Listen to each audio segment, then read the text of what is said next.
Basically, whatever the sacred wood that has been used in constructing the idol there in Digha,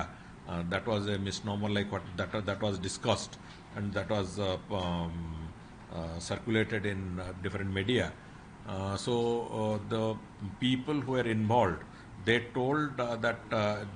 they have never told that was a slip of tongue on their part, and that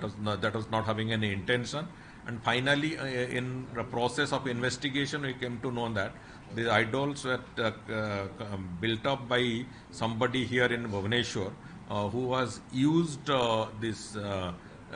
neem wood, but it is not related to anything related to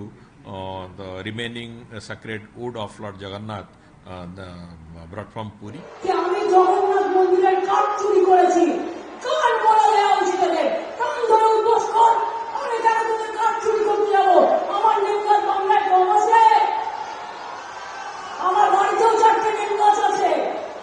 R